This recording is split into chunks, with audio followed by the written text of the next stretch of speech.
Hi, good morning. This is Dan. Welcome to Engelgeist. For those of you that are new, welcome. For those of you that are returning, welcome back. For those of you that support me over on Patreon, thank you so very much for your subscription. It means the world to me. So if you're interested in supporting the channel in that way, if you watch regularly and you'd like to support me, please go over to patreon.com and choose Engelgeist. Pick a subscription level, and over there you get the daily forecast early. It's a great way to support the daily forecast and those that watch it, not only me, but also those that watch it. So that's always available to you. If you're interested in a private reading, feel free to contact me at the Facebook business page, and I can answer any questions you may have. I'm always available for those. And check out the channel, watch other videos. That's always a huge support. Hitting the thumbs up on any video that you enjoy greatly helps me. And also subscribing to the channel if you'd like. All right, so this is the forecast for the greater collective. It's for the highest good of the greater collective, therefore it's a timeless message.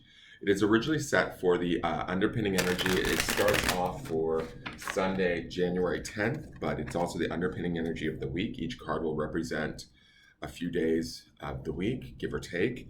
You may experience all of these cards. You may experience even more of these cards, or maybe only one of these cards. It really is dependent on your trajectory and journey. So if things don't make sense or don't connect, it doesn't mean anything's wrong. It just might mean that you might be working on something different than the vast majority of people that will see this video.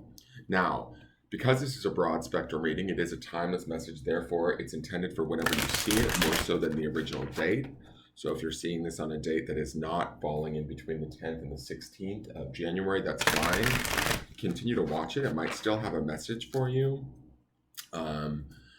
And also, if you are watching my videos, if you decide to make any decisions in your personal life after having watched any of my videos, know that those decisions are your own personal responsibility. Always use your own highest intelligence and intuition first. Trusting that first and foremost over anything I may say.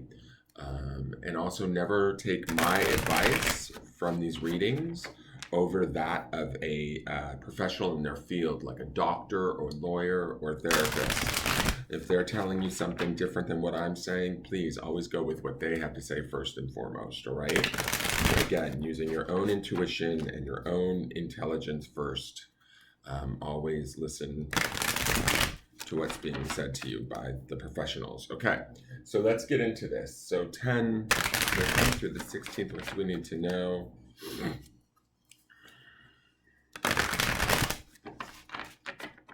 So I think what I'll do today is I'll just do the first 3 cards, then we'll do clarifiers, because last week's weekly was rather a long video.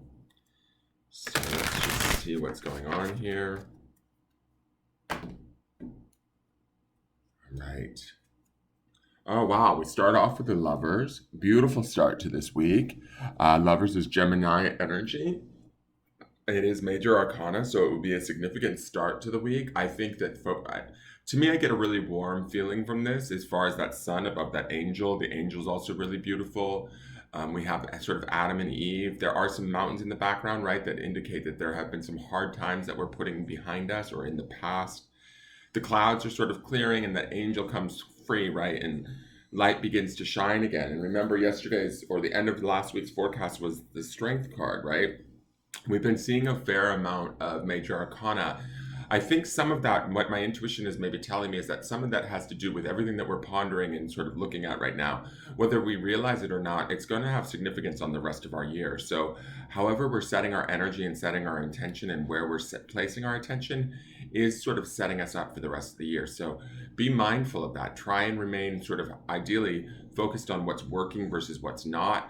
Focus on how it would feel to be where you want to be versus where you may actually be. And also, this Lover's card to me says fall in love with sort of what's going on around you, be it the people, the situations. Find sort of the positive or whatever works for you, and then find your way to something even better. Excuse me, through doing that, right? So, and Gemini, the sign of, Gemini is a very much a thinking, it's the air signs, right? So we're talking about the energy of intellect in the mind. This is very much about like sort of finding that companionship or that, equality, connection to those around us and the world around us, right? So I think the early part of this week is about doing that and that having a significant impact. Also, that light from the sun really is catching my attention in this card today. So it feels to me like some things might be coming, some awarenesses might be coming available to us, or we might be becoming aware of them. And I have a feeling that they're going to be beneficial. I don't get a bad feeling from that sun. It's not like oh my God, the truth is going to come out awareness. It's more like the truth of the beauty of sort of maybe what's going on in our life. So to me, this feels very positive start to the week. So let me see what the clarifiers are. Actually, I'm just going to go with these things. So let's see here. Excuse me. For some of you also, this could be about spiritual connection too. That angel speaks to that a little bit. So for those of you that are more on the spirit-driven side, work with your own guides or your own angels, prepare for communication to be a little bit more clear or a little bit more obvious, synchronicities being available to us. That would be a message for all of us. So if we're paying attention, we might see signs, synchronicities, things that just magically sort of work out for us. And just be, in awe and appreciative of that would be my suggestion there. So let's look at the clarifiers. We have that Four of Pentacles energy still hanging in the balance. There is this sort of lack. I mean, I just feel like some of us are like going back and forth. To me, that Gemini card or that Lover's card feels so expansive, and there feels to be so much opportunity there. This Four of Pentacles kind of weighs that down or drags it out. I really feel like he's holding on to everything that he has. And maybe we're continuing to look at where we limit ourselves or where we hold ourselves back, where things aren't necessarily feeling right or flowing easily. This would be the energy of that. I think we want to not eradicate it, but we want to sort of look at it, deal with it, face it. We don't have to get rid of it. We just may want to be aware of it, right? Fours can be about stability. So it's not necessarily, we might be starting to like work our way towards finding a more stable financial situation. Yes, there might be a little bit of fear or worry, but ideally, hopefully we're being practical and smart about the decisions we make. I think with the Lovers being there, we will be. Ideally, we want to keep a positive outlook though. Let's look to the next card. Oh, wow. So the next card is the Four of Wands. Now this they call the soulmate or twin flame card because you see the 1111 there. And there's these people getting married in the card. Again, we have double fours. 44 would be a master number. I love this master number right next to that angel.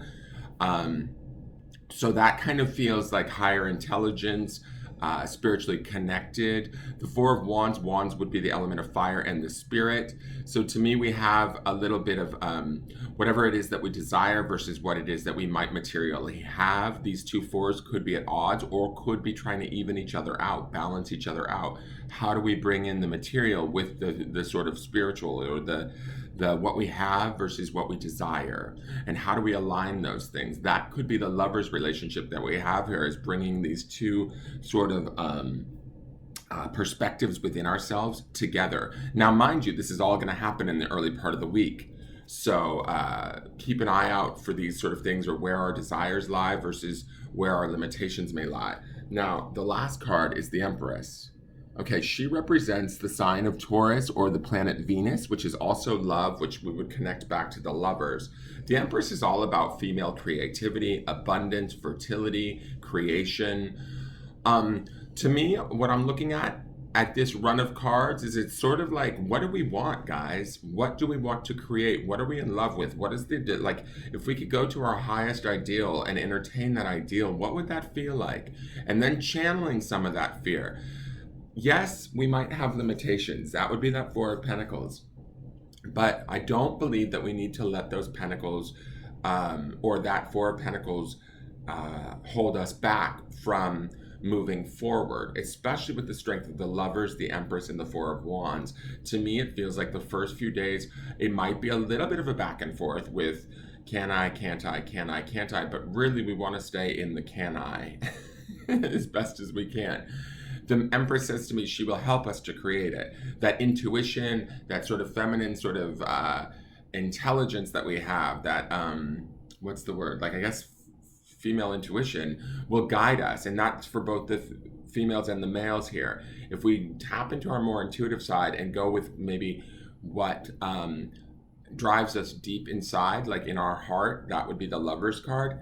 We can move ourselves in a way that is productive and also practical. That Four of Pentacles isn't necessarily a bad card. It just is keeping us a little bit, hopefully, grounded, smart about what we're doing. But we want to make sure that we're not leaning too much into fear or being limiting on where our beliefs go. With the Four of Wands and the Empress, though, I feel like those limitations aren't going to really hold. The Empress is stronger than that, so is the Four of Wands. All right, let's go to the midweek card.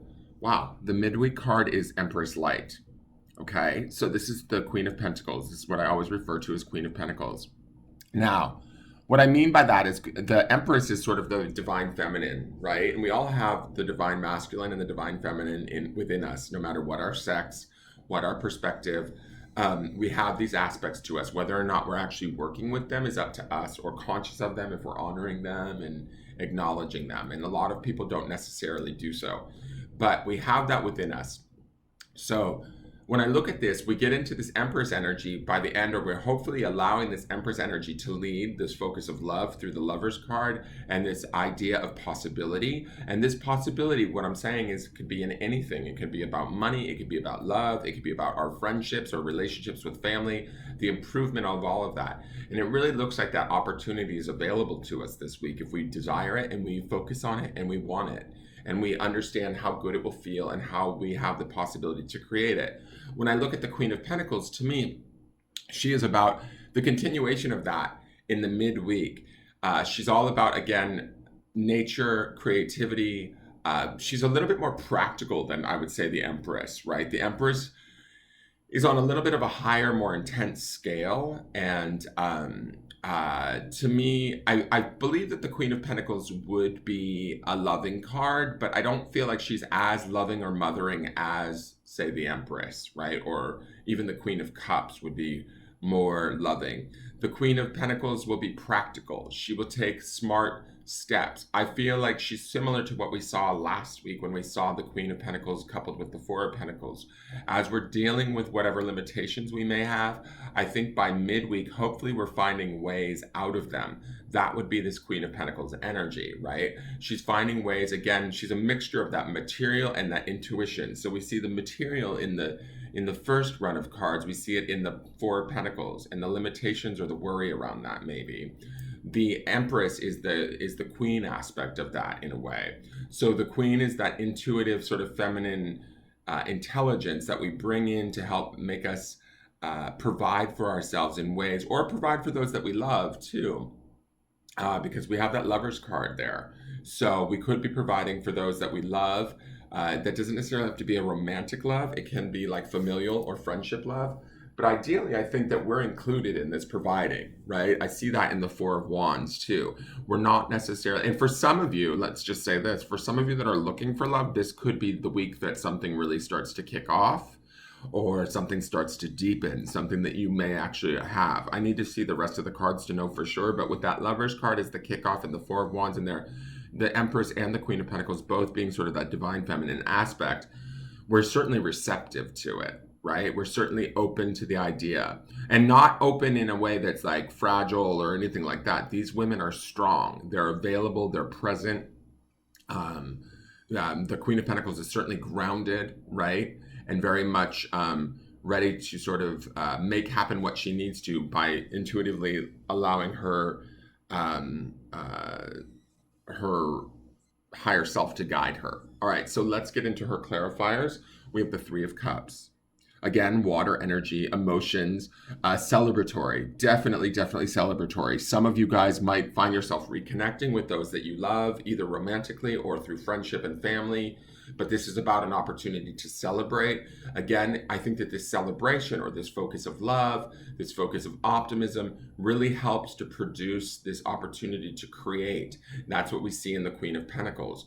So don't be surprised if midweek you find yourself reconnecting with loved ones, people you find dear, coming together and really experiencing that, feeling that from a very real place and enjoying that.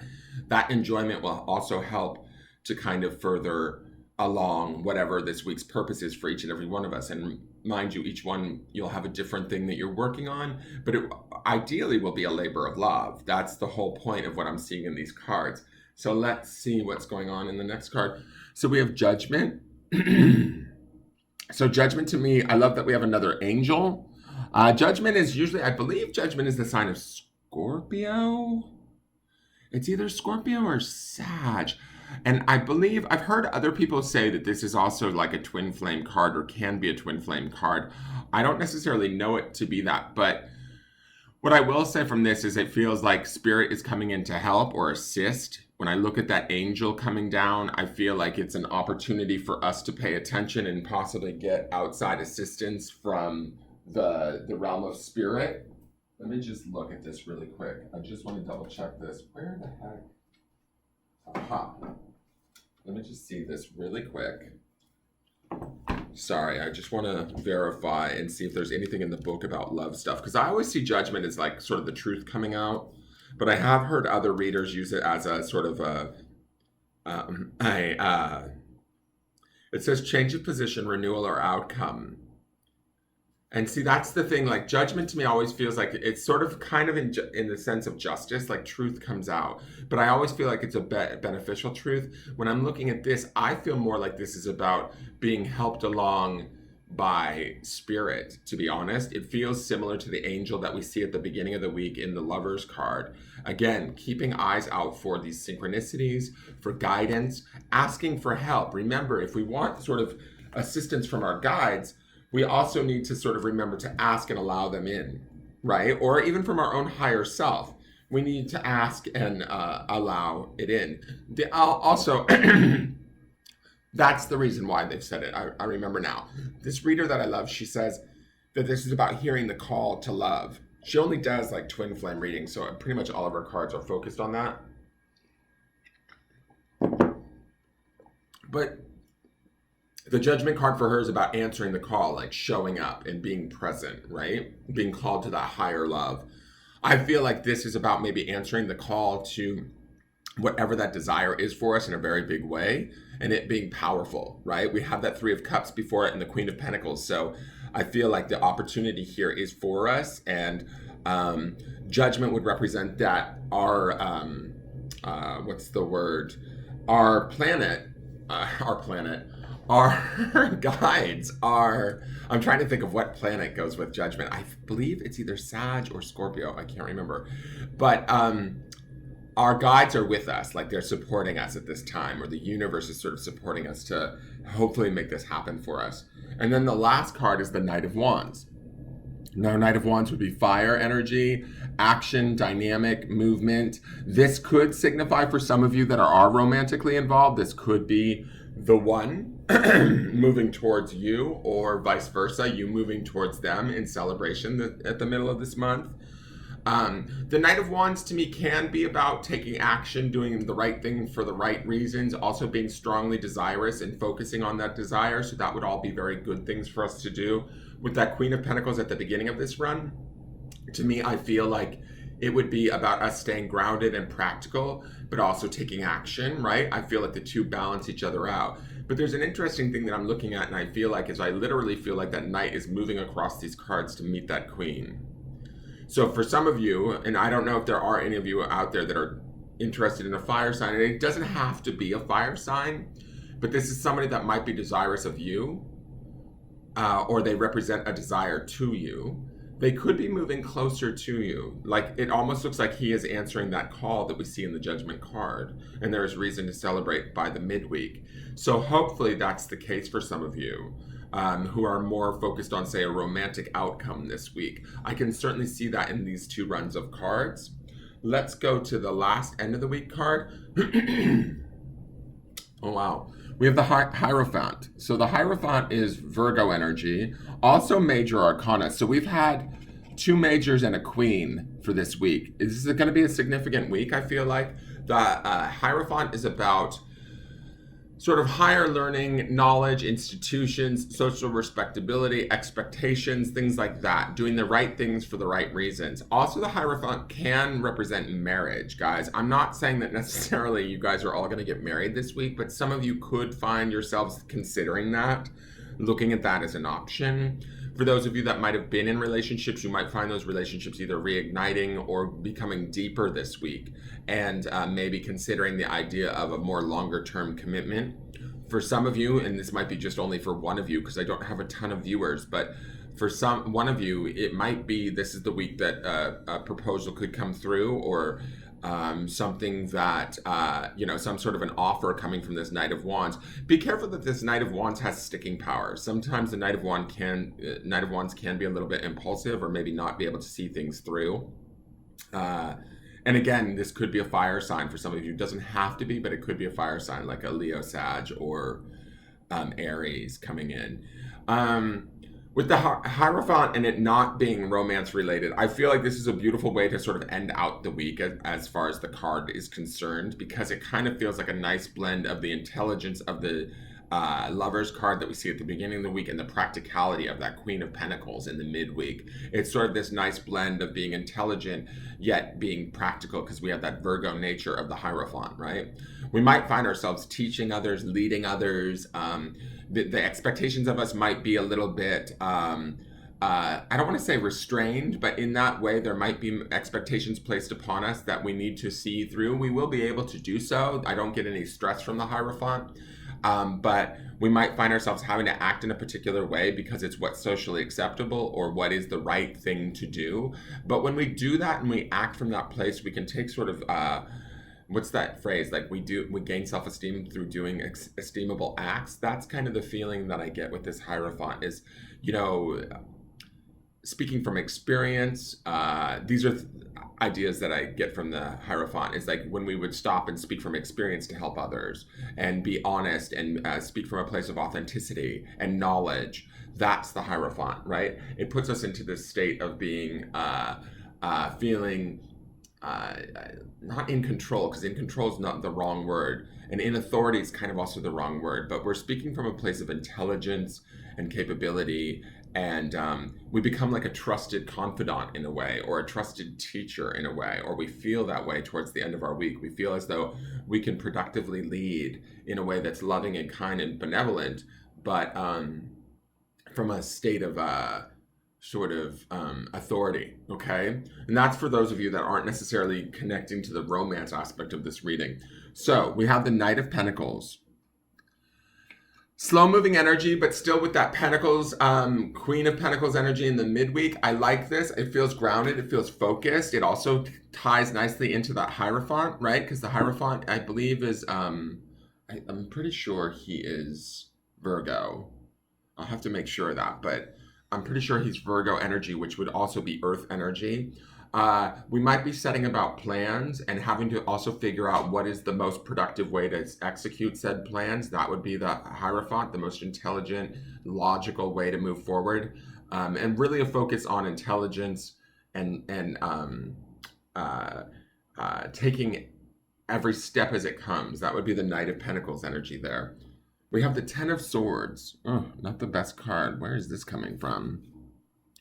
Ten of Swords usually is ultimate sort of defeat. The one good thing about the 10 is that it's a release, right? It's an opportunity to just finally let go and be free. When I look at this, where does this fit into this? Because I'm not seeing a connection to this. Come on, Ten of Swords. Let me look to the next card, because that's throwing me off. We have the King of Wands.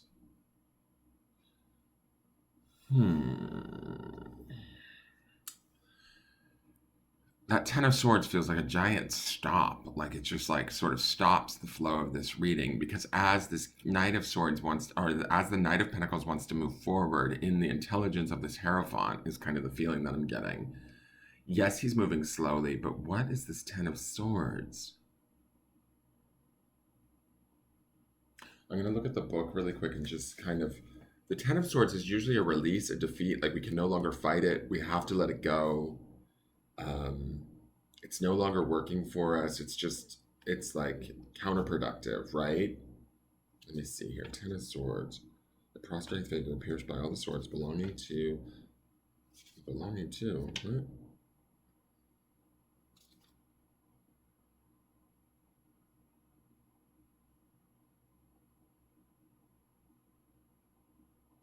Yeah, it says pain, affliction, blah, blah, blah, which is what it represents, but I don't feel, because this is a clarifier. So I'm going to say this. The reason why I think this is coming up is I think that the Ten of Swords is the culmination of some of the things that we have been through in our lives in the past that allow us to step into this position of the Hierophant. Does that make sense? So when I'm talking about this Hierophant, right, we're talking about sort of a level of intelligence, of, societal acceptance in a way, right? Being understood by society, being appreciated by society, being a bit of an authority, right? So if we're speaking from this place by week's end, we're speaking from a place of having been through it. And that's kind of the Ten of Swords energy to me, is we actually get to kind of complete that chapter and let go of whatever sort of hindered us or we harbored as pain of the past, slights, things like that. These things we actually get to use to our advantage, is my feeling, or that knowledge of those situations actually become in service of us through the Hierophant's energy. Does that make sense? We may have to move slowly through it. That's the Knight of Pentacles. But I feel like that gives us this opportunity to not only close the chapter in some of the past pains or find acceptance for them and shift them, but they become states of strength for us. And remember, we were seeing that strength stone last week. This is some of that strength that we pulled through from last week's readings. I feel like this is also giving us the opportunity to kind of look at the sins of the past, kind of, so to speak, and accept them and utilize them in a way that is productive for us and not only helps us, but helps others. That's the feeling that I'm getting. With the King of Wands, to me, the King of Wands is about taking action and going after whatever it is that we want. And doing so from a place of clear authority, a clear understanding, a clear awareness of, oh, that's mine, I'm going to have it kind of thing. I like that he is, let me see here.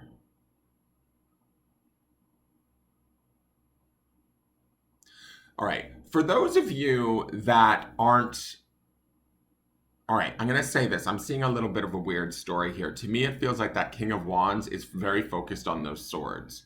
I feel like some of you might try, and this might be only for like some of you might try to move forward and find yourself being blocked by somebody who thinks themselves a bit of an authority. Because I feel like that Knight wants to move forward through those swords, and the King's like, no, that's my fence, you're not allowed to go.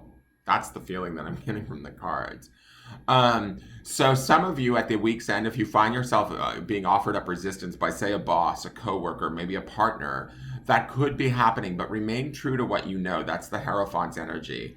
That might be for specific ones of you, right? And again, this King of Wands could indicate a fire sign, but it's going to be somebody rather dynamic, rather opinionated, very clear on what they want, maybe even a little bit pushy at times. But ultimately, they're sort of like, they're kind of trying to block you. I feel like the dedication of the Knight of Pentacles, also coupled with the Hierophant, you will push through them or move beyond them. You've just got to give it time. We might have to look to the next week's readings to see what's going on there. For those of you that aren't, this idea of challenging ourselves through the challenges of our past, and this King of Wands could be somebody that's bringing up our past to deter us from doing what it is we want to do. I mean, this could be somebody as loving as, say, you know, our husband saying, honey, but remember when you tried to do that last year and it didn't work out? It could be that much of a sort of it seems like a banal thing, but what it's doing is it's challenging your dedication to yourself and your ability to sort of continue to move forward by bringing up the past. And that could be some of what's going on here for some of you. For those of you where this King of Wands represents as you, I think this is about using that action of the King of Wands, that desire to move forward and to step into this position of the Hierophant, where you are speaking from authority. You're not trying to force anybody to do anything, right? You're just there as a voice. You're just there as a clear vision, or as a clear idea, a clear perspective, right, of where things need to be, or how they need to be for the benefit of everyone, right? So I don't see this as a bad run of cards. What I see this as is it might be a little bit of a little bit of work for you, or you might find yourself challenged in some way. Some of you might find yourself challenged in some way, but it's really up to you to get beyond that challenge and not allow that challenge to really hinder you. All right, let's go to the grounding stone for the week. What do we need to know? Okay. Here's your grounding stone. This is what we want to ground in for this week, is success. What does success look like? What does success feel like? How would success look in our life? That is the focus here. I see that focus not only in the Lovers, I see it even in the Four of Pentacles, right? Which is that sort of holding on slightly too tightly energy. I feel like the goal here, even for all of these cards, is about how can we be successful. For each one of you, that success will manifest differently. Some, it may be a romantic relationship. Some of you, it may be money or a promotion at work. But whatever it is, we need to stay focused and ground in that success. How will that success feel? What will it feel like when it arrives? How do we go about taking practical steps towards getting it? Understanding that we deserve it. For those of you that this is a love reading, understanding that the success of whatever the relationship is that we're looking at, then, grounding in that and focusing on that and allowing that to be our sort of guide will lead us towards that this week. Towards the end of the week, there might be a little bit of work. We might need to deal a little bit with the past, but we will be fine nonetheless, okay? Do not give up hope and stay focused on the success. That is your forecast. Thank you so much for tuning in. Please give me a thumbs up and subscribe. Take care. Bye-bye.